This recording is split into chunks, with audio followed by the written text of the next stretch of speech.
यहाँ पे मैं एक स्क्रीनशॉट लगा रही हूँ जिसमें निहारिका कह रही है कि मुंह में पैसा डाल दिया है किसके। क्योंकि बंकू जो था ना, कोर्ट में केस लड़ने में सक्षम नहीं था, वहाँ से इसको बेल नहीं मिल रही थी, तो काफ़ी परेशान था। इसको लगा कि कोर्ट में अगर मामला ख़राब हो गया तो मुझे किसी तरह से आयु को सेट कर लेना चाहिए, और ऐसा ही इसने किया। ये बात मुझे निहारिका ने बताई है कि इसने जो जांच करता है उसके साथ साठ काट करके अपनी तरफ कर दिया है और पैसा ठूस दिया है, और ये भी कहा कि मैं भी दे सकती हूँ। ये सारी चीज़ें जो हैं, ये काफ़ी लंबी चैट थी, लेकिन उसका थोड़ा सा पार्ट मैं यहाँ पे लगा रही हूँ, आप लोग देख लीजिए। हेलो एवरीवन, कैसे हैं आप लोग? Good morning to all of you. जय माता दी दोस्तों। आई होप सो आप स्वस्थ होंगे, मस्त होंगे। तो दोस्तों, आज का वीडियो जो मैं मोस्ट इम्पॉर्टेंट आपको इन्फॉर्मेशन देने वाली हूँ। वैसे रात को लाइव में हमने थोड़ा हिंट दिया था, लेकिन चीज़ें क्लियर नहीं बताई थी। तो चलिए आपको बताते हैं बंकू के बारे में। रात को बंकू का वीडियो आया था और उसमें वो शिमला हाई कोर्ट गया था। अच्छा, मैंने उस वक्त मैं लाइव में थी तो मैंने वीडियो देखा भी नहीं था, तो चीज़ें क्लियर करने के लिए देखना भी पड़ता है। तो पहले मैंने सोचा कि मैं वीडियो देख लूँ, नहीं तो मैं आपको लाइव में भी काफ़ी चीज़ें क्लियर कर सकती थी। लेकिन जब देखा कि भाई वीडियो देखा ही नहीं है तो फिर आपसे क्या क्लियर करूँगी। मुझे खुद नहीं पता था कि क्या है क्या नहीं है उसके वीडियो में। चीज़ें बाहर की क्या हो रही हैं वो तो काफ़ी मुझे क्लियर थी, पता भी था।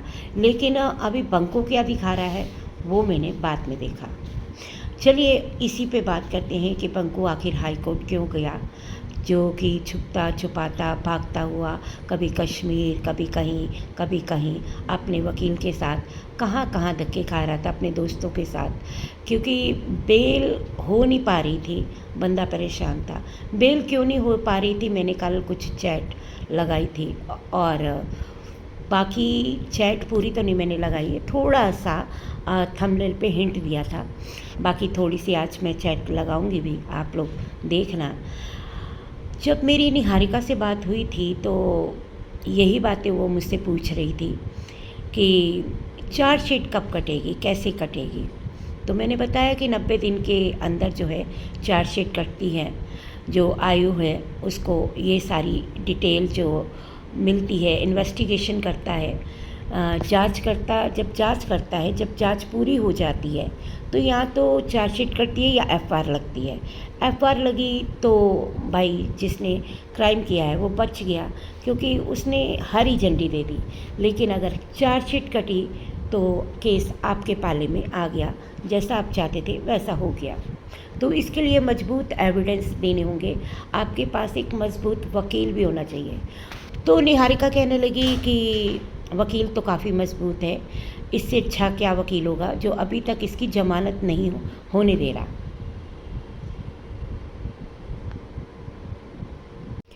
सॉरी, बीच में कट लगाना पड़ा, मेरा कॉल आ गया था।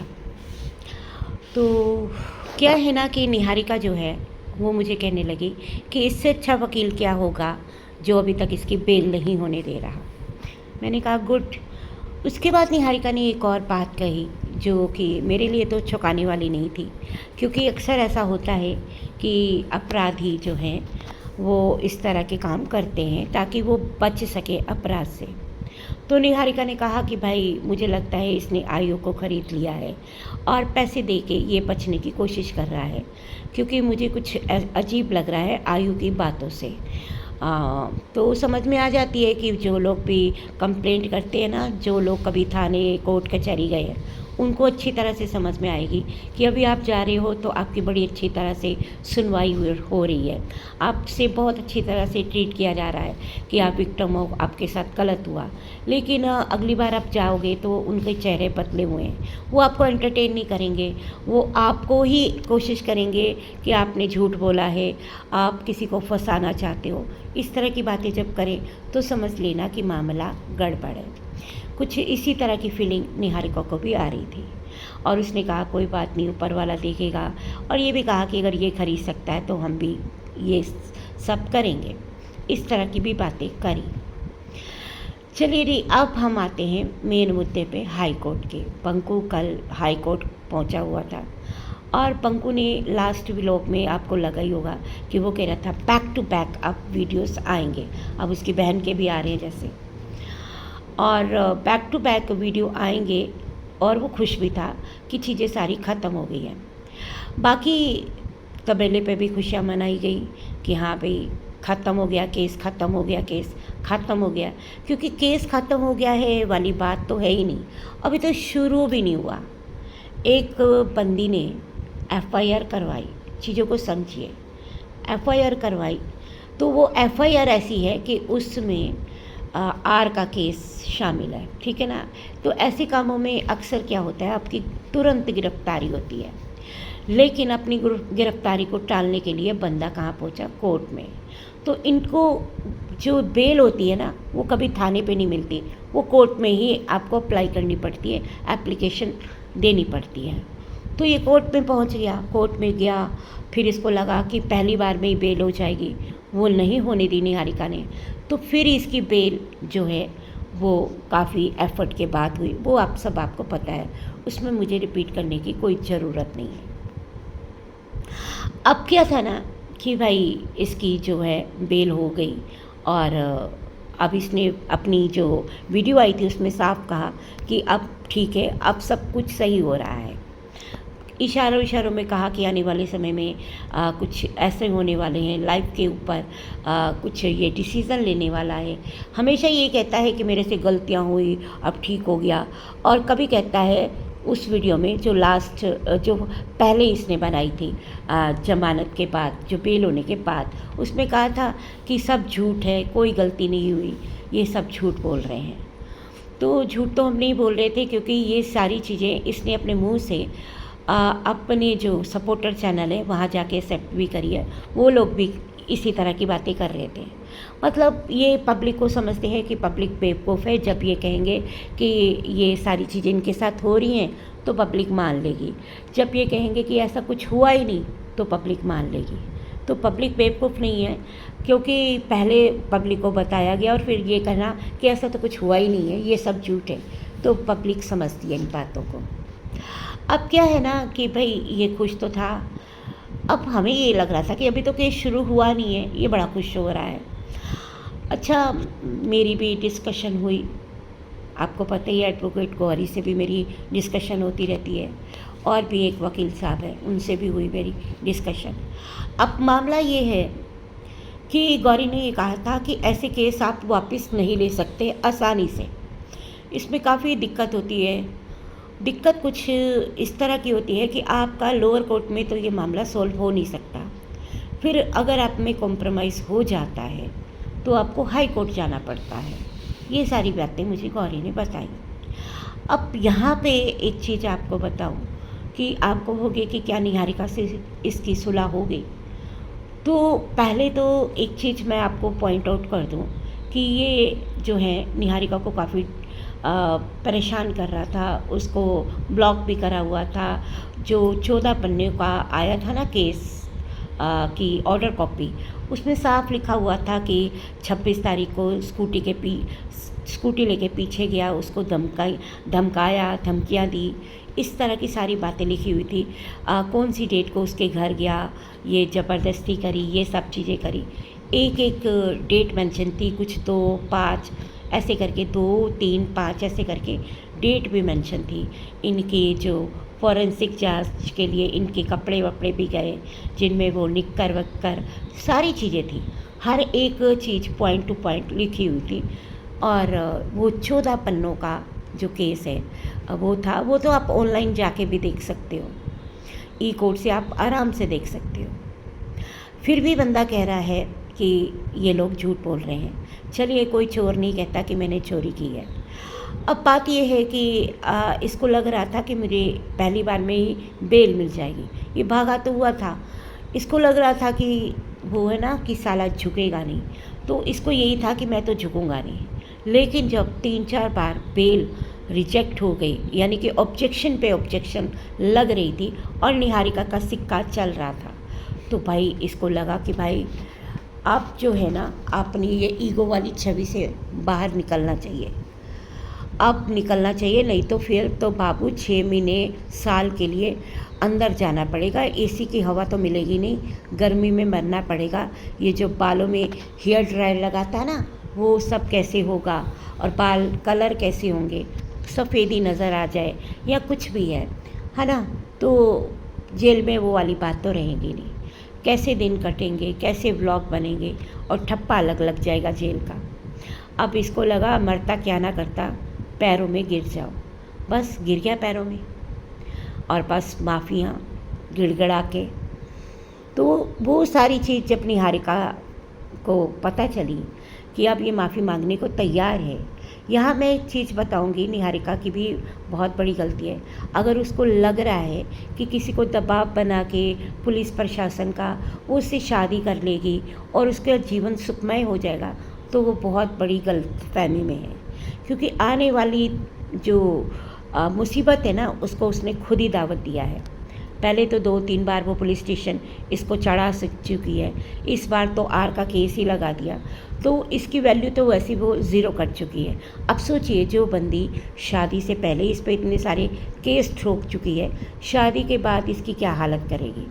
लेकिन यहाँ पे निहारिका को भी अलर्ट रहना चाहिए, क्योंकि अगर वो सोच रही है कि मैं केस करके इसको दबा लूँगी, तो ये उसकी भूल है। क्योंकि शादी के बाद अब दोबारा एक तो ये आर केस नहीं कर पाएगी अगर ये वापस लेती है तो। लेकिन आगे आपको समझ में आएगी मैं क्या कह रही हूँ, आगे आपको और भी चीज़ें क्लियर करूँगी। यहाँ पे निहारिका जो है वो अपना गलत डिसीज़न लेने को तैयार हो गई। उसको लगा कि मुझे तो बस शादी करनी थी, इतना झुकाना था, इतना तो ये बंदा झुक ही गया है, अब मामला क्लियर हो जाएगा। निहारिका जो थी ना, वो पिघल गई या क्या था, मेन उसका पर्पस यही था, इससे शादी करना। क्योंकि मेरे को बहुत हैरानी होती है कि इस जैसे बंदे से शादी करना किसी औरत का सपना या पर्पस कैसे हो सकता है। मुझे हंसी भी आती है कि भाई आजकल वही बात हो गया कि ट्रेंड बदल गया है कि राजा रघुवीर जैसे इंसान लड़कियों को पसंद नहीं आते, उनको मार काट देती हैं। और मुस्कान केस को ही लीजिए, वो जूड़े वाला बाबा आपने देखा ही होगा। यहाँ पे राजा रघुवीर में सोनम का जो लवर है, उसकी शक्ल भी आप देख लीजिए, और इधर बंकू को देख लीजिए। तो मतलब कि अगर मैं मुझे हंसी आ गई एकदम, सॉरी कि बंकू का कंपेयर ना मैं अगर करूँ तो ये जूड़ा वाला, ये जो सोनम का है, इनसे कंपेयर करूँ ना तो होता है, बिल्कुल होता है। तो मुझे लगता है कि आजकल वाकई लड़कियों की चॉइस ऐसी हो गई है। सॉरी, मुझे हंसी आ गई, बात ही कुछ ऐसी है। तो मेरे को एकदम से ना इमेजिनेशन में ये आ गया कि एक तरफ जूड़े वाले की फ़ोटो, एक तरफ सोनम के लवर की फ़ोटो, और एक तरफ बंकू, तीनों की एक साथ अगर फ़ोटोएँ रख दो तो आपको भी हंसी आ जाएगी, है ना। तो इसी कैटेगरी में बंकू भी है। तो आजकल लड़कियों को यही लोग पसंद आ रहे हैं, हैंडसम बॉय जो आपको गालियाँ न दे, जो अच्छे तरीके से रखे, आपकी अपनी बीवी को बदनाम ना करे, ऐसे लड़के तो जो है ना वो पसंद ही नहीं आ रहे। तो भाई ये भी इसी कैटेगरी का है। अब जी निहारिका ने कदम पीछे हटा लिए हैं, और ये लोग हाई कोर्ट गए हैं, क्योंकि इनका लोअर कोर्ट में ये सारी चीज़ें नहीं हो सकती हैं, इनको हाई कोर्ट ही जाना पड़ेगा, दोनों को एप्लीकेशन देनी पड़ेगी। अब ये कहता ना 3 टिकट या 3 लोग में एक इसका वकील होगा, एक निहारिका, और तीसरा ये। अब वहाँ पे जाके एप्लीकेशन दोनों को देनी पड़ेगी, दोनों वहाँ पे एप्लीकेशन सबमिट करेंगे। वहाँ पे निहारिका जो भी कहेगी हमारा कॉम्प्रोमाइज़ हो गया है।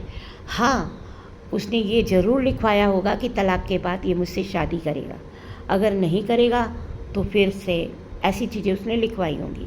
बंकू की खुशी का ठिकाना नहीं था, लेकिन आने वाला वक्त इनको क्या संदेश दे रहा है वो तो आने वाला वक्त ही बताएगा। और ये हाई कोर्ट में जाके एप्लीकेशन दे के आए हैं इस केस को खारिज करने के लिए, ख़त्म करने के लिए। अब जो निहारिका कहते हैं ना लोग कि निहारिका उसको बहुत प्यार करती है, देखिए प्यार ज़िंदगी में एक ही सच्चा प्यार होता है। अगर आप जिससे शादी कर रहे हो 13-14 साल उसके साथ रहे हो, अगर उससे प्यार नहीं हुआ ना, तो फिर दुनिया का जितने भी कहोगे ना कि मुझे उससे प्यार हो गया, उससे प्यार हो गया, वो सब झूठ है। ये एक्चुअल में दोनों एक ही थाली के चट्टे बट्टे हैं। सच्चाई ये है ना। सॉरी टू से, मैं लड़कियों के बारे में ज़्यादा गलत बोलती नहीं हूँ, लेकिन फैक्ट यही है। ये दोनों एक ही थाली के चट्टे बट्टे हैं। खूब गुजरेगी जब मिल बैठेंगे दो करेक्टरलेस, तो है ना, ये दोनों ऐसे ही हैं। अभी तक तो ये लोग खुशियाँ मना रहे हैं कि चलो केस वापस हो गया, बंकू इसमें से निकल गया, लेकिन आने वाला समय प्रीतो का जो तलाक केस है इसके साथ चल रहा है, उसमें क्या फ़ैसला आना है, ये मेंटेनेंस देगा नहीं देगा, देनी तो इसको पड़ेगी, ये तो लॉ है। तो बाकी ये सारी चीज़ें फॉर्मेलिटीज़ जो डाइवोर्स की है पूरी करने के बाद ही उससे शादी कर सकता है। और अब मुझे लगता है कि इस पे वो दबाव बनाएगी कि जल्दी से डाइवोर्स ले और मुझसे शादी कर। अब जो प्रीतो वाला केस है ना, वो जल्दी, मतलब कि वो अब रफ्तार पकड़ेगा। और जो प्रीतो है ना, एक बहुत ही अच्छे जोन में, बहुत ही अच्छा उसका फ्यूचर होने वाला है। उसको शायद लग रहा होगा कि भाई आगे क्या होगा बच्चे के साथ, वो अकेले अपनी लाइफ को कैसे बिताएगी। तो मेरी बेस्ट विशेस उसके साथ है, आप सबका प्यार आशीर्वाद उसके साथ है। एक्चुअल में उसकी अच्छी लाइफ जो इस कहते हैं ना, पनौती इंसान कभी आता है तो आपकी लाइफ ख़राब हो जाती है, तो ये उसके परिवार के लिए, उसके लिए एक पनौती है। बग्गा का एक वीडियो मैंने देखा है ना, तो उसमें बग्गा ने भी इनडायरेक्ट वे में कहा है कि कैरेक्टरलेस इंसान नहीं होना चाहिए। 2-3 जगह उसने टोंड मारी है। तो अब क्या है ना, वो टोंड इसी को थी। अब क्या है ना कि अब ये शादी करेगा उससे, अब ये दोनों एक जैसे मिल जाएंगे। उसके बाद इसका फ्यूचर क्या होगा, क्योंकि ये अगर प्रीतो की ज़िंदगी में पनौती बन के आया था, इनकी शादी एक दूसरे के लिए पनौती ना हुई तो फिर कहना, ये बात फैक्ट है। क्योंकि शादी से पहले इस पे 2-3 केस डाल दिए गए हैं, शादी के बाद इसका जीना हराम होगा। वो इसको कुसकने तक नहीं देगी। अभी इसकी माँ का, इसकी बहन का, सबका क्या हाल होने वाला है। शुरू में देखो 1 आध साल अच्छा निकल जाए तो पता नहीं, लेकिन बंकू का जो व्यवहार है, बंकू जो है आपको पता ही है ना, भंवरों पे अलग अलग भंवरा है खुद, अलग अलग फूलों पे मंडराने वाला, तो भविष्य में भी इसका ऐसा ही रहेगा हाल। और अभी तो ये अच्छा बना हुआ है क्योंकि इसको इस केस में से निकलना है। तो बस यही बात है कि ये लोग हाई कोर्ट गए और केस को वापस लेने की एप्लीकेशन, वहाँ पे 1 महीना लगे, 2 महीना लगे, अभी तक ये संत बना रहेगा। अब ये कब क्या किस चीज़ को मुकर जाए कोई पता नहीं है। उसने भी चीज़ें लिखवाई होंगी। अब देखिए, शादी तो इसको करनी पड़ेगी। तो आगे इसकी लाइफ जो है वो आप समझ जाना, मैं क्या ही कहूँ। वो आने वाले समय में जो भगवान ने इसके लिए चुना है ना, बहुत सही चुना है। जो इसके पापों का घड़ा है ना, वो यही फोड़ेगी। तो चलिए, ये वीडियो इतना ही। मुझे कमेंट सेक्शन में ज़रूर बताइएगा आपकी क्या राय है। मिलते हैं रात को लाइव में, तब तक के लिए बाय बाय।